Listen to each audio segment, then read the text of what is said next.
մենք գտնվում ենք հիմա շատ յուրահատուկ իրավիճակում, մենք փաստորեն պետություն չունենք։ Սա շատ հետաքրքիր իրավիճակ է եւ մենք պետք է բոլորս դրա մասին մտածենք, ինչպես կարելի է ապրել մի հանրապետությունը, որը չունի կառավարություն, որովհետեւ այն ինչ որ մենք տեսանք այս առավոտյան ցույց է տալիս, որ մենք կառավարություն չունենք եւ պետություն չունենք։ Սկսենք դրանից։ Պատասխանելով ձեր հարցին, ես մենակ կարող եմ ենթադրել, իմ կարծիքով պարոն Լավրովը եկել է այստեղ հիշեցնել մեր հասարակությանը, եւ ոչ թե հասարակության, այլ ղեկավարությանը, թե ինչ հարաբերություններ ունեն Ռուսաստանի հետ, ինչ հետևանքներ կարող է լինել, ինչ ընտրություններ ունեն անելու, եւ դուք լսեցիք միանգամից, այսպես ասած, ներողություն խնդրելու այդ հայտարարությունները եւ ասելու, որ մենք Եվրոպա չենք գնում, մենք Եվրազեսուր չենք գալիս։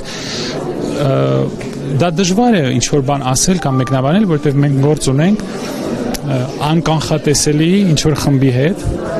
մենք չենք հասկանում, մենք ինքներս չենք հասկանում, թե մենք ինչ կառավարություն ունենք, թե մենք կառավարություն ունենք, թե չունենք։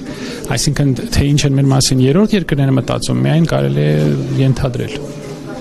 Տեսեք, Հայաստանի իշխանությունները փաստացիորեն մեղադրեցին Ռուսաստանին Արցախը հանձնելու գործում եւ ինչ է կարծում Լավրովը կարողացավ կոնկրետ պատասխաններ հնչեցնել այդ մեղադրանքների շուրջ։ Իմ կարծիքով նա պատասխանեց, դա գիտեք շատ էժանագին արդարացումներ են, էժանագին։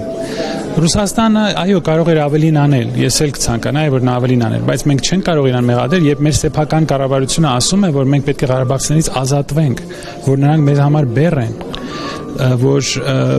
մենք պետք է նրանց հանձնենք, որ լավ ապրենք, որ նրանք հայ չեն։ Այդ բոլոր թեզերը մշակել է իրենց քարոզչական թիմը։ Եվ եթե մենք ասում ենք, որ մենք չենք խառնվելու, երբ ղարաբաղցիներին բնաջնջում են, դրանից հետո երրորդ կողմը չի կարելի մեղադրել։ Անհնար է, դա նույն բանն է, ինչ որ դուք ձեր ընտանիքի անդամին թողնեք, փախնեք, երբ որ իր վրա հարձակվեն։ Հետո ասեք հարևանները ինչու չխառնվեցին, իրանք ինձ դավաճանեցին։ Սա խելագարություն է, բայց տեսնելով թե ինչ է կատարվում սոցցանցերում այսօր առավոտվանից, մենք լուրջ, շատ լուրջ մտածելու բան ունենք, արդյոք չի, սա պետություն չի։ Մենք ապրում ենք անարխիայի վիճակում, մենք ապրում ենք մի հանրապետությունում, որտեղ չկա կառավարություն։ Եվ վերջին հարցս Լավրովի այցից հետո ինչ եք կարծում հայ-ռուսական լարվածությունը